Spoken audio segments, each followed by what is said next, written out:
Hello and welcome to Board Together Games and our Origins Game Fair 2017 wrap-up videos. Just like our Geek Way to the West wrap-up videos, we had to split this up into 2 videos to fit everything in. In this one, we discuss the games we purchased and our final wrap-up thoughts of the convention.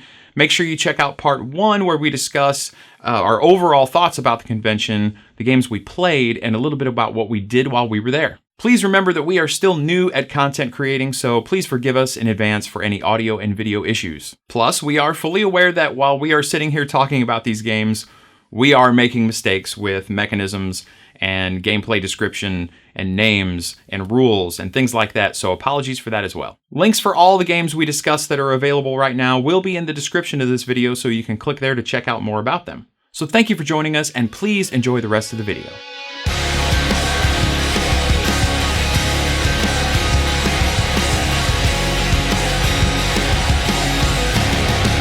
Okay, it's time to talk about the games that we purchased. I know this is why most of you are here anyway, probably, is to see the stuff that we bought, that we wasted our hard-earned money on. Wasted? Well, you know, possibly wasted. There are a couple games that we don't have in front of us that we did purchase. The one for me is Orleans Trade and Intrigue, the second expansion to Orleans, which is... It's right there, one of the top couple games, favorite games of mine of all time. And it is, I talked about it in the preview video, Tasty Minstrel ended up getting a very small amount of these on, Friday afternoon? Mm-hmm. And they were gone in like 10 minutes. Oh, yeah. I just happened to be walking by when there was 2 left sitting there. And I was like, I'm a very nice person, but I almost had to deck somebody to get over and get one of these things. Because I was trying to be nice, and people kept kind of getting in my way, and I was trying to move around them, and finally I'm just like, bah! And I ran through, and I grabbed one. And... So, yeah. So I bought that, which is pretty cool. It's an excellent expansion with a really terrible piece in it. Mm-hmm. Heavier game. Probably won't go over it too much. May not ever showcase it on this channel just because it is a heavier game. It's not terribly complicated, but it is pretty heavy. But it is super fun. Very interesting mechanics. Mm-hmm. This just adds more to it. Gives you other ways to play, which I love. That's Orleans Trade and Intrigue. The reason it's not in front of me is because I already unboxed it. It actually came in like a tuck box. Mm-hmm. So when I took it out of the box, it was just kind of... We pitched it. So it's actually in my second expansion, the first expansion? Yeah, well, the first expansion, what's it called? Invasion. It's in that box already. I already put it away. So I'll have pictures of it on the screen, I'm sure, or something like that. The other one that is not in front of us is one that Ryan purchased, and it was an expansion to Flashpoint Fire Rescue called The Veteran and the Rescue Dog, which is a couple of new characters that you can play with. And special abilities, and I think that's the whole expansion, right? But yeah. But it's pretty cool. They had it at the Indie Boards and Cards booth. Yes, for a really good price. So he picked it up with his own money, and that was Veteran and the Rescue Dog expansion to Flashpoint Fire Rescue from Indie Boards and Cards. Okay, so moving on to stuff we can actually show you, we have Think Again from Yellow, and this was purchased by Kathy, and I'm going to let her tell you a little bit about it. I will tell you everything I know. It's 3 to... You're going to read off the box. It's 3 to 10 players, 10 plus, 20 minutes. Bruno Cathala. And Ludovic Maublanc. Yes, that guy. Or Maublanc? I don't know. Something like that. Maublanc. It's cards. It's cards. I do know that. It is cards. Was this in their clearance thing? Yes. Oh, okay. Yes. Yellow had a little section in their booth of games that were on clearance, and I have one of those coming up a little later on. But yeah, it looks fun. It looks really cute. It says on the front, your right answer might be wrong. So I'm very interested to get this to the table and see exactly what that means. It sounds interesting. It's right up my alley. All of my answers are wrong. This is true. Let's Think Again from Yellow. So you're going to find that a lot of these games some of these games we know very little about because we bought them kind of on a whim, either for a good price or that they were just, they looked very interesting. And that's it. Some of them we know a lot about, and that's why we bought them. So as we go on here, we'll just, you'll know when it's something we don't know a whole lot about, because we're not going to say a whole lot.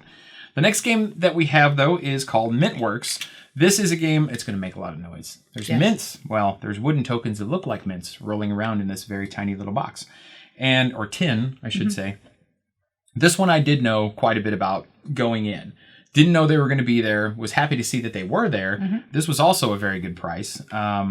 And we sat down and played a full game of this, actually. And it took, 15 minutes? 15 minutes, yeah. It is it's a worker placement game.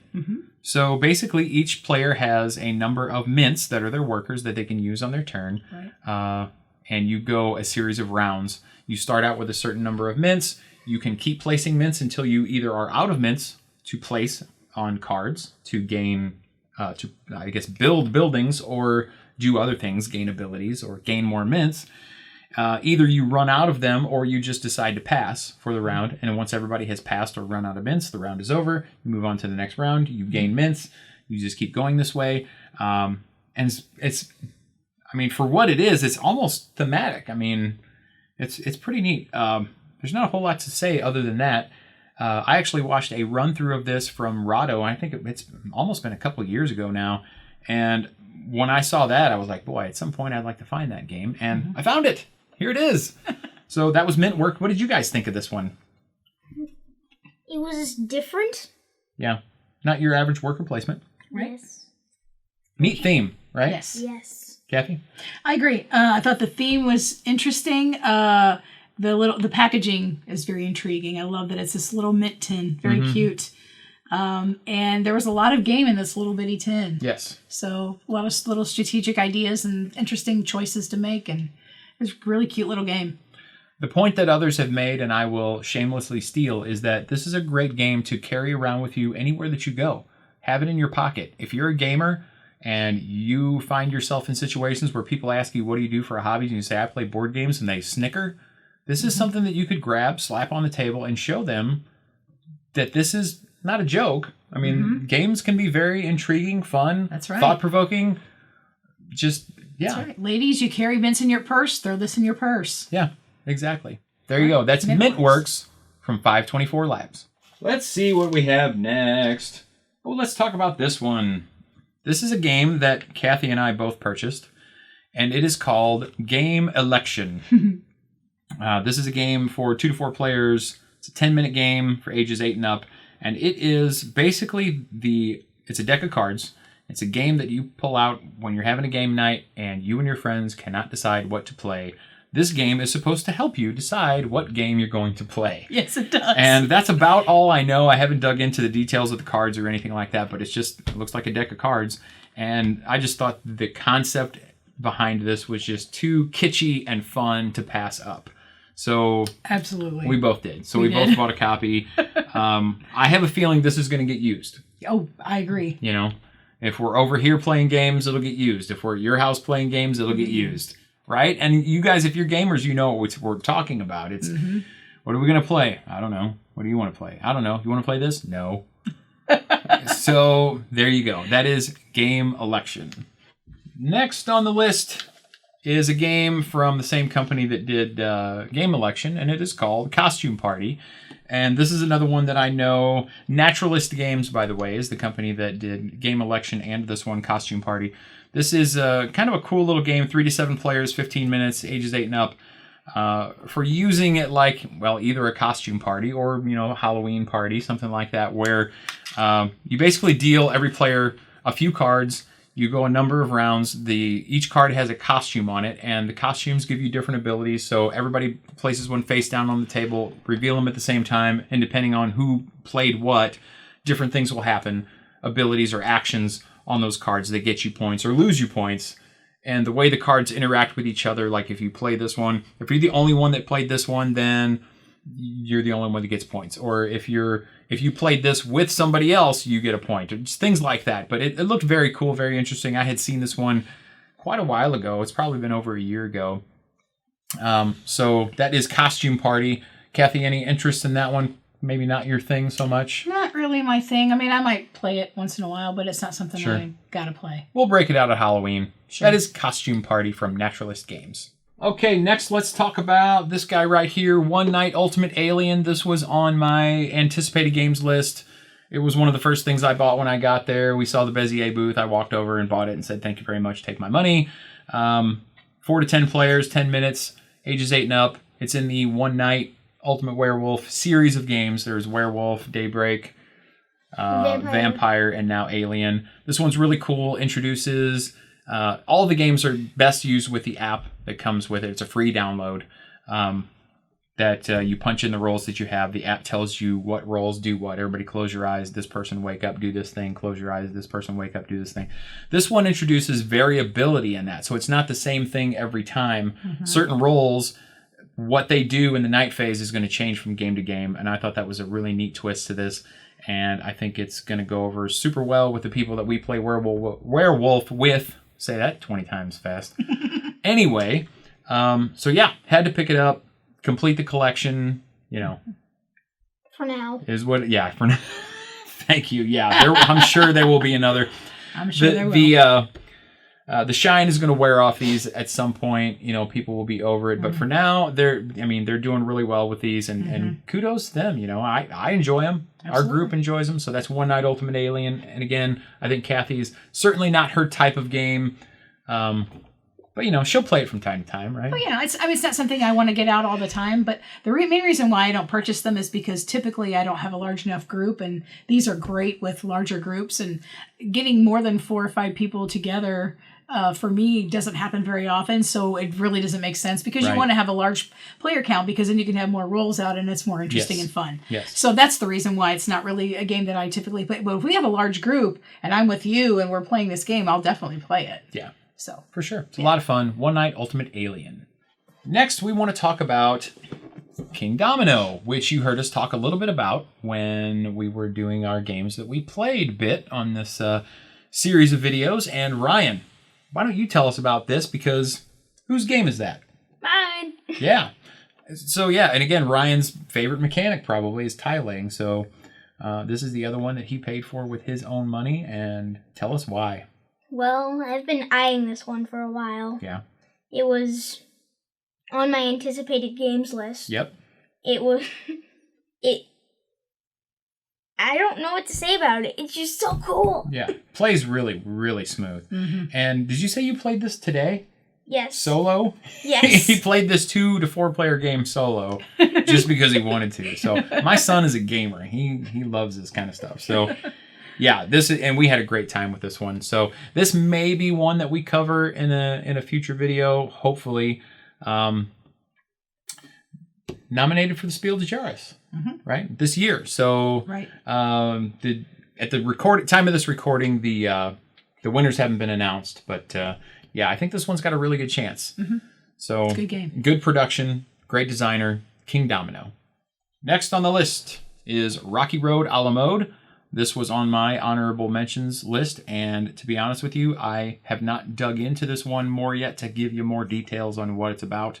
Other than what I said before, which is basically it's a card game with a very small board and player pawns that you move around a road. You're the ice cream man trying to deliver different ice cream and popsicle treats to the different people, which score you points and gain you abilities. It's kind of set collection-y with the cards, gaining different ice cream resources kind of thing, and you spend those. Yeah, it looks like a very... a lot of game in a little box kind of thing, which I love that. I love when there's a lot of game in a little box, and this looks like it's going to fit that bill quite nicely. Yep. What do you think, Kathy? Well, I don't know very much about it, but it looks like a really cute little game, so I'm anxious to see what it looks like and get it to the table. Yeah. And it probably will soon. The smaller games typically get out, at least have a better chance of making it out a lot of times. That's Rocky Road a la mode. And while we're on that theme, let's take a look at Okey Dokie, which we also talked about in the, actually just a segment ago in the games that we played. We played this actually twice we did. At the convention. And I think that's probably because it's small, it's easy to carry around while we were there. Just sit down at a table, break it out, and start playing. So that's probably why. It wasn't necessarily because it was such a stellarly amazing game. And it is a cute game. It's a fun game. And I think it'll get played a lot in my house and probably with our parents. Yes. Things like that. So, Okey Dokie. We told you about it a little bit ago. If you did not see that video, go check it out. The games that we played and Okey Dokie. Okey Dokie. Tasty Metro. All right. Another one we played, Sports Dice Baseball. Kathy and I both got this. Yes. Both purchased it. We also played, we played it more than twice. We did. This was, again, I don't know if I want to call it the surprise of the show, because I kind of knew going in I was going to like it, because I had a good idea of what it was going to be and what it was going to be about. But wow, I mean, yeah, it's everything I thought it would be and more. It's super fun. As we said in the other video, buy it. If you like baseball and dice. Buy it. If you don't like baseball or dice, maybe not. Right. But yeah, Sports Dice Baseball. Yes. All right, back to Bezier games here for another one that I had on my anticipated games list, and that's Werewords. We talked about it then. It is basically One-Eyed Ultimate Werewolf mixed with 20 questions. So there's a word or phrase that one or two of the characters know, depending on the player count, I think. And then you not only have to figure out who the werewolves are, but you have to figure out who or what the secret word or phrase is. Mm-hmm. Interesting stuff going on there. I really am looking forward to playing this one. People were playing this a lot. We just had so much to do and so much we wanted to see that we never took the time to sit down. Since I bought it, we didn't take the time to sit down and get a demo of it there. Right. But I don't know, Kathy. I think this one. I'd like to try it. Yeah, it might be a better fit for you than just the One-Eyed Ultimate Werewolf. Yeah. Ryan, what are you thinking? Are you looking forward to playing this one too? I have no idea about this, but it's Werewolf, One-Eyed Ultimate Werewolf, and I like that. Yeah. Mm-hmm. So it looks like fun. Mm-hmm. Yeah. So that's Werewords. I can't say that. Bezier Games. Thank you. You're welcome. All right, this little gem I picked up at the Mayfair booth. They had a big rack of games that were basically on clearance, is what it appeared to be. And it is a game called Johari. This is not something I was expecting to be picking up at the convention. And that's what I love about these conventions sometimes, is that you just walk around and you'll see something that's like, oh, I saw that a year ago. Didn't think it was even in print anymore. And here it is I got this for $7. So this looks, I don't know. Again, it's been a while since I watched any type of materials on it, but it's basically one of those games where you have a deck of cards. And that deck of cards, every turn you can play one card, similar to Not Alone, but it's a totally different theme, right? And then once you spend that card, you cannot use it again until you spend another card in your deck to draw everything back up. Okay. So you can start playing those action cards again. And every player plays a card, simultaneous reveal, you all take your actions, and then you move on to the next round. And you're basically trying to collect gems and money to score points. Or wait, you're collecting money to purchase gems, something along those lines. But it looks super interesting. And I'm really looking forward to playing this one. I think it's a pretty quick game too. Let me just verify that. It says 60 minutes, but I have a feeling you could probably get it done a little bit quicker than that from what I remember seeing on the run-throughs. 2 to 4 players, 10 and up. That is Johari from Mayfair Games. Kathy, does this look like it holds any interest for you? Yes, actually it does. From your description of it, I mean, this was definitely something I hadn't heard of before, but just with your description, it sounds like something I would like to play for sure. Knowing you, I think you'll like it. Yeah, I think you're right. Johari. The next game we're going to talk about is tiny, epic. Wait for it. Galaxies. So that happened. Yeah. Interesting story. Kathy decided, even though this was on her anticipated games list for Origins, that she was going to go ahead and buy this before we went to the show. Well, I found it for a good price. So a price that I thought I couldn't pass up. Yes. So she went ahead and bought it, and it showed up, the day before? The day before we left. We left. And so she brought it with her, thinking that we might have a chance to play it while we were at the convention. And we probably could have if we wanted to. But one of the first places we stopped was the Gamelin Games booth. And not only did they have Beyond the Black, which is the expansion, which Kathy was very much looking forward to seeing was there. And we had anticipated they were going to have copies of the base game. And they did. And they had the deluxe version. So I told her I would buy her copy of the game that she bought, and then she could buy the deluxe version of the base game and the deluxe expansion because she's a completionist. So yeah, and so that's what happened. One of these came from online, and the others came from the show, and now I forgot which one was which. It says deluxe on the side, on the front. No, that was on the cellophane. Oh no. The deluxe version has a little mini expansion in the base game. Yeah, we'll figure it out. And I don't know what the deluxe edition has for the expansion. So Tiny Epic Galaxies, little worker placement, space epic type of game where you're gaining culture and energy to do different things. You roll dice. The dice give you actions on your turn. If it's not your turn, you can use culture to follow a different player and do the same action that they did, which is just a way cool, super cool mechanic. This is got a lot of interesting decisions in it. It is maybe a step above Gateway, probably a next step type of a game, but I don't think it's certainly not anything that you couldn't figure out, right? Sit down and learn to figure out. And it is worth it. This game in particular on the Tiny Epic series is definitely my favorite. For sure. Glad that we finally got a chance to pick it up, all of us.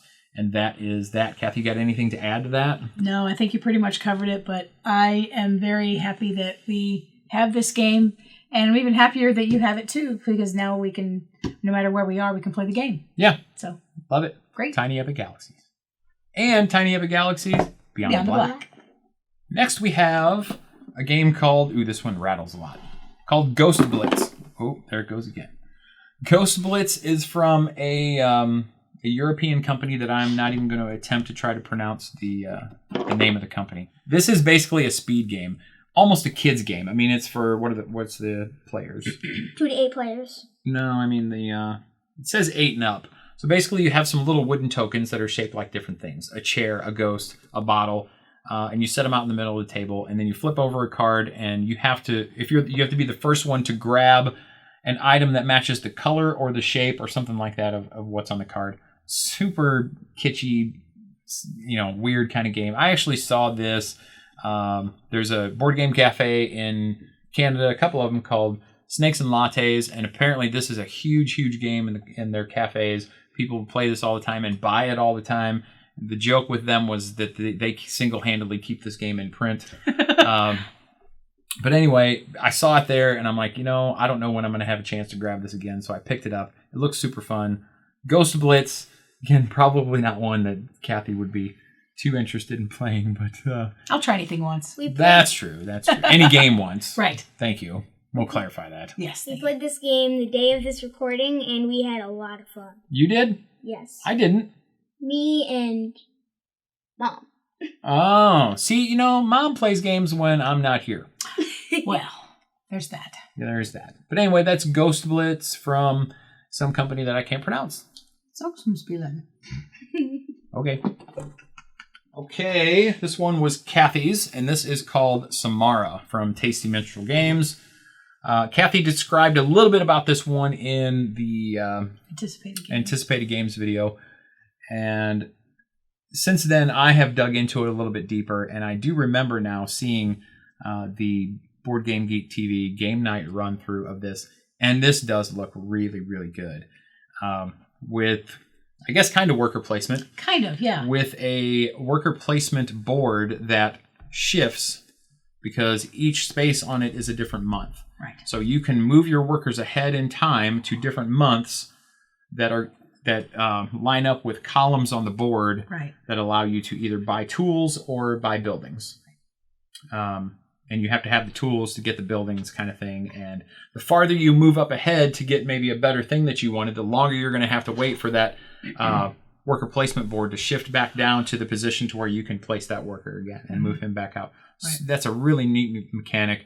Again, I think I said it already, but Tasty Minstrel Games has brought this over to the United States. But yeah, Kathy, anything you want to add about that one? No, I think you pretty much covered it. It's definitely something that I was looking forward to just because of the unique mechanic of the movement, the shifting of the months. Yeah. And when that shifts, that tells you what actions you can take. Right. So with that unique feel to it, I'm looking forward to getting this at the table. Yeah. I think, Ryan, you're really going to dig this game. I don't think you've seen any details on it yet, but this is the type of game, knowing you, this is the type of game that I think you're really going to like. Mm-hmm. That is Samara from Tasty Minstrel.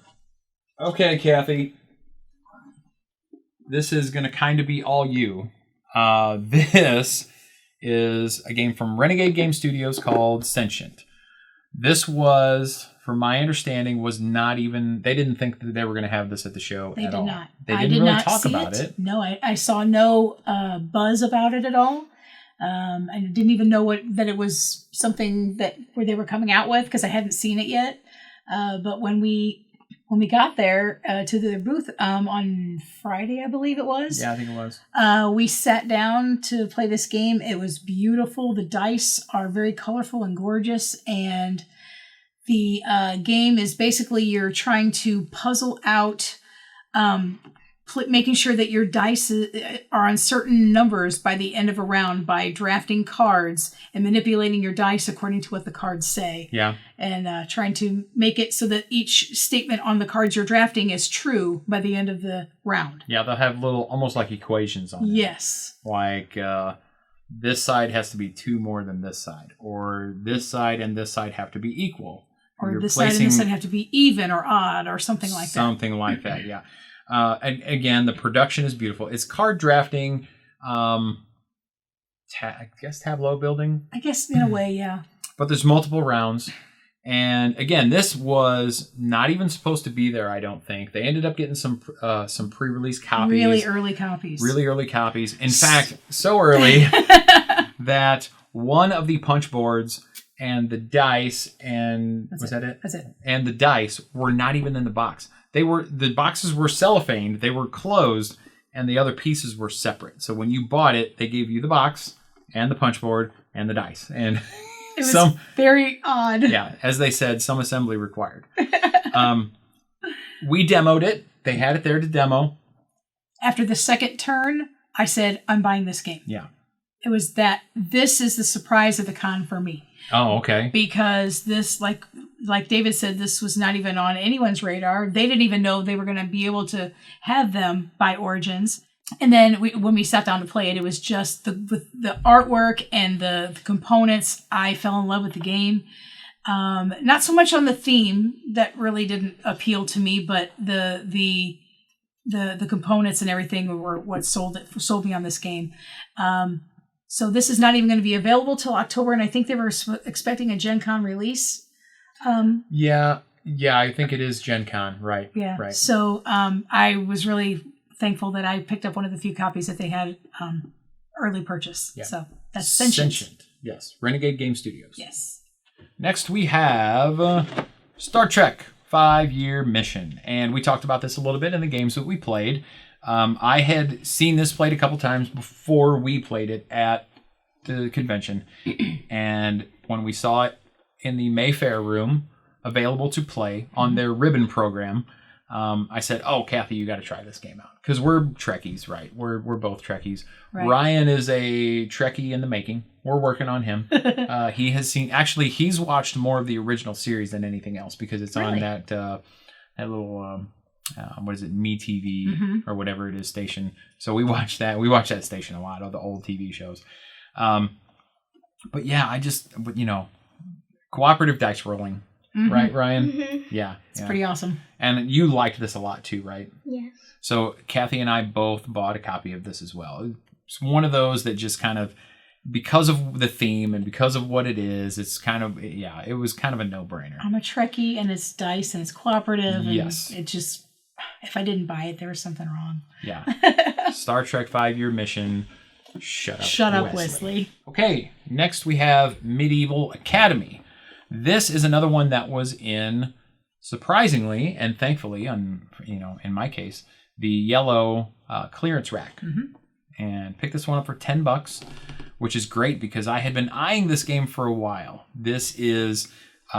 boy, it's been a while since I've seen all the details on this game as far as how it plays, but it's a very family weight game, 30 minutes, 2 to 5 players, ages 8 and up.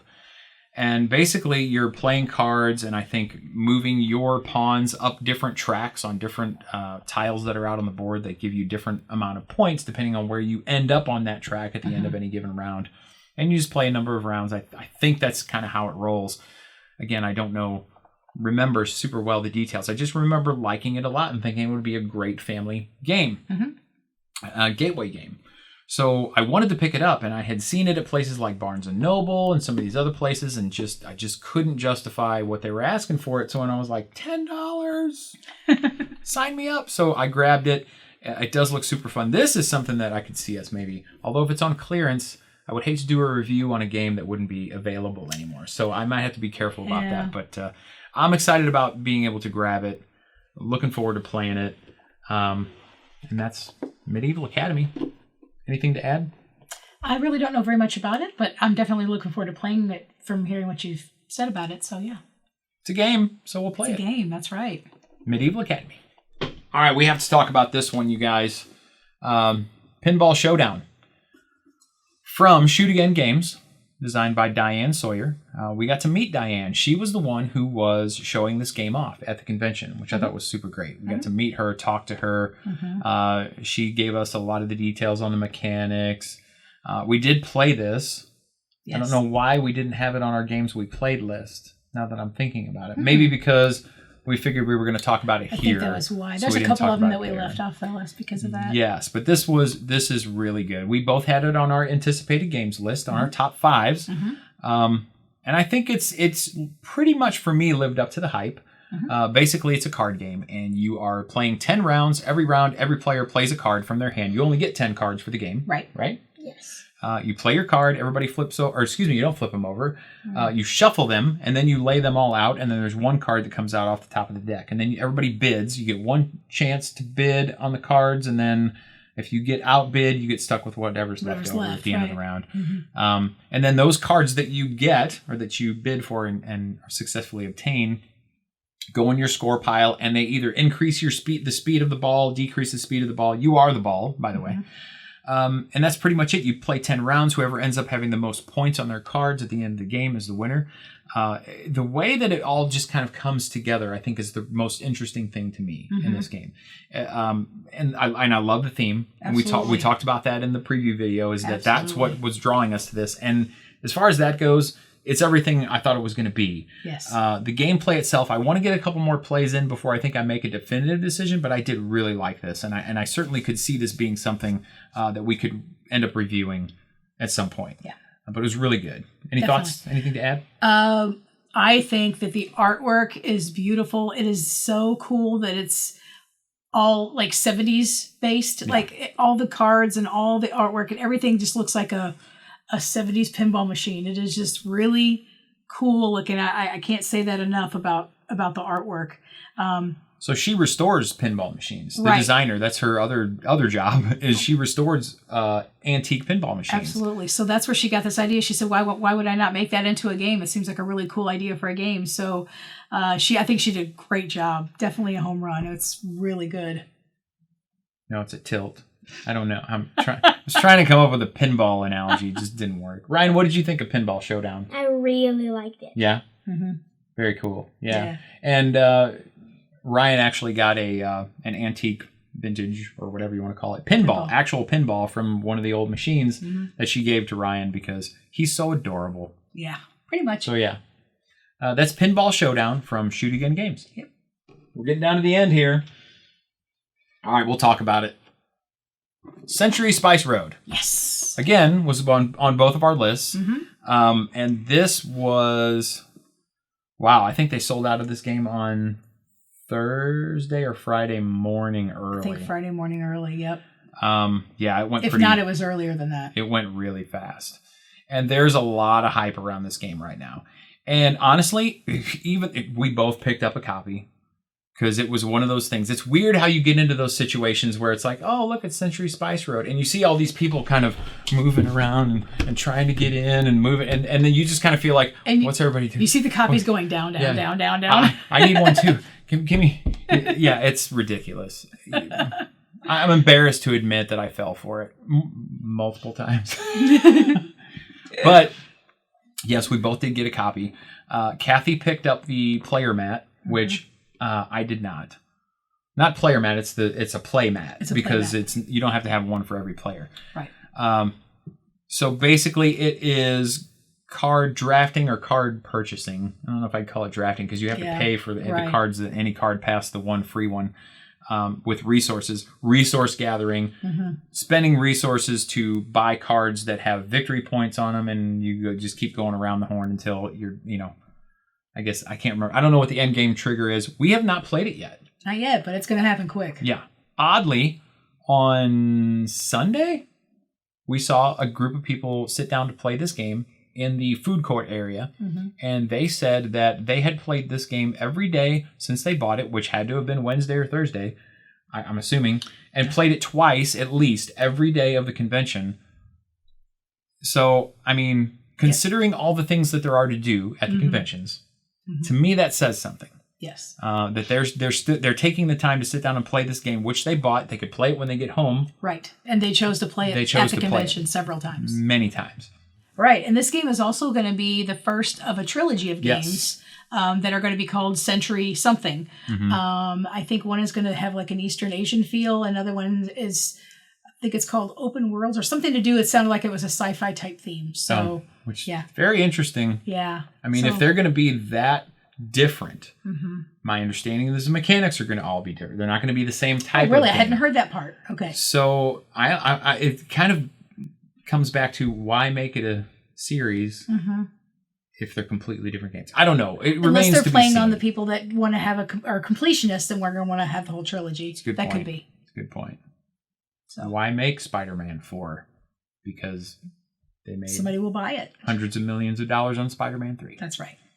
But anyway, that's Century Spice Road. Getting down to the end here. Let's talk about this game right here called Homestretch. This is, just as it appears, a horse racing game where the players are playing kind of the stable owners, I guess. You kind of own the horses and that kind of deal. And you are collecting cards and then rolling dice to move horses on the board, but you're not playing as one of the horses. The horses that you want to win are kind of a secret because it has to do with the hand that you're holding, I guess, at that point in time. So you can choose to move the horses that are going to be good for you if they come in first, second, or third or whatever. Super interesting looking game. The designer is one of the guys who I guess is the owners of R&R Games, and it's Frank De Lorenzo, and it just looks great. I cannot wait to get this to the table. This is one of those where you will have a moment to put this right in front of Ryan's face. There you go. There we go. Duck. One of those games that will, in my mind, will have those moments with the right group of people and the right number of people. I feel like it's going to be better with more people. Probably. With the dice rolling and the moving the horses, where it's going to feel like a horse race. Yes. Come on, 6. Let's go 6. That kind of thing. And that's what drew me to this game. That's what I'm looking forward to with Homestretch. So after I play it, if it's really good, and I'm hoping that it is, I think it's going to be great. Yeah. I'll report back and let you know. So that is Homestretch from R&R Games. These last two are more Kathy than me. We have Lorenzo A Magnifico. And this is a 2 to 4 player game from Simon. It's a European style strategy game, heavier game. 14 plus is the ages, and it's 60 to a whole lot of minutes. I'm going to let you talk about this, Kathy. I know that this has, I believe, is it worker placement? Is one of the mechanics, maybe? Maybe. I honestly don't know. I know that this game is getting a lot of buzz. I know that it is, even non-Euro gamers are kind of goo-gooing over this one. So I'm stoked. I mean, I'm always up for playing a heavier strategy game. As long as it's, I don't mind if it's dry, as long as the mechanics are good and the puzzle is fun. Right. Ryan, you would agree with that too, right? Yes. I mean, Ryan plays mid to mid-heavyweight Euro games with us and beats us. Yes. So, there is that. And, I mean, other than that, Kathy, what else do you know about this game? Not really a whole lot. I know that it's a European-style game. Yeah. I know that. And I know that when I was looking up all the different games that were going to be available at Origins, this game was something that it looked very intriguing to me, so therefore it was on my list. As a matter of fact, it was in my top 5. Right. So, but other than that, I don't really know a whole lot about the game itself. All I know is that it looked very interesting. The mechanics, the components look really nice, and there's a lot of bits. So I enjoy games with a lot of bits. Yeah. So maybe part of that 60 to 120 minutes is setup. It's possible because there's a lot in this game. That tends to be the case with a lot of times with these games. Right. It's all right. Yeah. The payoff is good. That's right. So that is Lorenzo A Magnifico from Simon. All right, we've hit the last game, y'all. Last one on the list. This one's got a rubber band around it. Sure does. This was another one of Kathy's purchases, and it was also on her list. Yes. Was this number 1? It was my number 1. This was Kathy's number 1, and that is Lahab from Mayfair. 1 to 5 players, 60 to 210 minutes, ages 12 and up. This is another European-style strategy game, and this one's not, I don't think it's as heavy as Lorenzo. No. From my understanding. It looks intimidating, I think, when you set it up, but I think this is one of those where once you kind of get the basic mechanics, you kind of see the flow of the game. Yeah. It kind of works itself out. Even for people who don't typically play the heavier games. It is from Uwe Rosenberg. He's known for heavier games. Yes. And this is a classic. This has been out for a while. Yeah. That's back in reprint. Yeah. From Mayfair. So looks really good. Again, Mr. Ryan here, I think this is going to be right up your alley. This is a lot like, this is the heavy version of Harbor, I guess would be a good way to put it. So that's a really good way to put it. Is a small game that has a very similar feel where you basically move your worker around to different areas of the board to do different actions, right. And you must move on your turn. But you can also buy these places that give you actions. And even if somebody else buys a card or a tile or whatever that gives you an action, you can still play on it.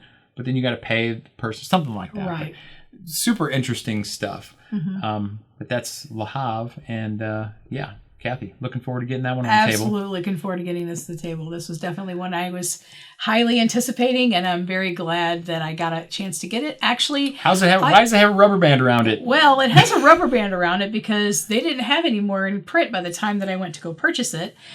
So they allowed me to purchase the demo copy that they were demoing at Origins, and I got the last copy available. Yeah. So, yeah, that was pretty cool. Yeah, it was really cool. The guy even helped you pack it up. Sure did. Yeah. Yeah. So that's, definitely looking forward to playing this as well myself. That is Lahab from Mayfair Games. Yes. Well, that's it, you guys. We made it through another big old list of games here. Our game haul for Origins Game Fair 2017. We did have a blast. As we mentioned in the beginning, I am going to kind of hold off on my decision on whether I'm going to go back next year. There are certain things that would definitely push me that direction. Certain things that might happen that would push me into maybe not going. I'll have to wait that out, see how it goes. But it was fun. Don't get me wrong. I had a great time. It's a little expensive. That might be maybe one of the things that would keep me from jumping on it next year. But all in all, we had a really good time. We had people come up and say hello to us, which took us by surprise, really. It did. We weren't expecting it. So to those of you who did stop us and say hello, we got some excellent feedback from you guys on some of the other videos that we've done, and we really appreciate that. That's one of the things that I'm always looking for is feedback. Anytime you can comment to let us know how we're doing, if you like what we're doing, if you think what we're doing is a big waste of time, just let us know. We would like to know those things. So if you do like the videos, please take a minute to like it and comment on it and subscribe to the channel. We would really appreciate that. And also check out Gamer Thredz. We talk about Gamer Thredz a lot here at Board Together Games because that company is doing amazing stuff and making shirts that we think are super cool. So if you're a gamer, definitely click on the link in the description to head on over to Gamer Thredz. You'll find some t-shirts over there that have some really cool board game content and designs and really clever things on them that we think you'll really like. We like them a lot. We own a lot of them. So check that out. We would really appreciate that. And also follow us on Twitter at Board2Gether. That's at Board, the number 2 Gether. We'll put it up on the screen for you. That would be awesome as well. We didn't do a lot of filming or anything at Origins, but we did tweet. We tweeted. I'm new to the whole Twitter thing, so bear with me, people. I'm getting help from somebody else on that as well. I mean, I'm working it out. Yep. So We'll get you anyway, there. yeah, we're on Twitter. Yay! So yeah, we really appreciate everything that you guys have done for us. All the love that you showed us at Origins. It was super cool. And again, if you guys are bored together, we will talk to you next time. Thanks for watching.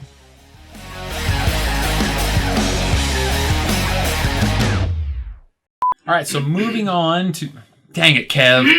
I think it's Ryan's fault somehow.